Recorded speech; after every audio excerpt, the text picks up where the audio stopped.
Аз бях много енергично момче, занимавах се с много работи преди това, но за съжаление се разболях от една много неприятна болест, връщна недостатъчност. Вече от 3 години съм на хемодиализа. 3 пъти седмично по 3 часа или 4. Самите бъбрици няма болка, в тях, но отпаднал, изморен си почти през цялото време. Не ти се прави нищо, нямаш настроение за нищо. Единствения изход сега е трансплантацията. Ако не се състои тази трансплантация, след 3-та година почва да вреди самата хемодиализа много на организма. Почват да бъдат костите, другите органи почват да се развалят. Свободата.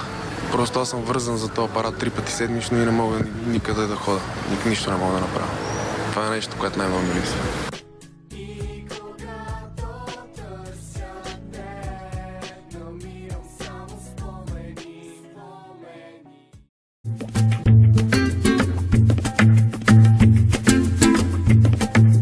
Летни нощи дни, може ми още ти, защото в летни нощи дни ще се случи гневи какво си, нали?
Hello everybody, I'm Skilla.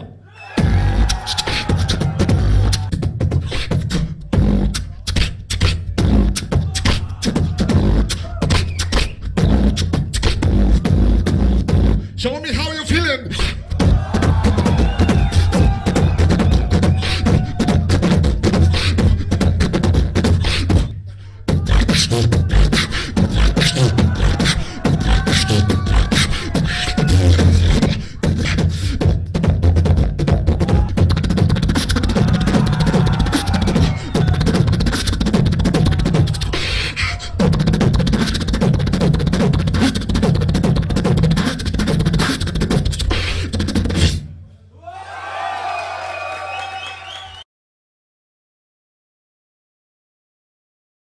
Просто нямам търпение да започна да живея нормално.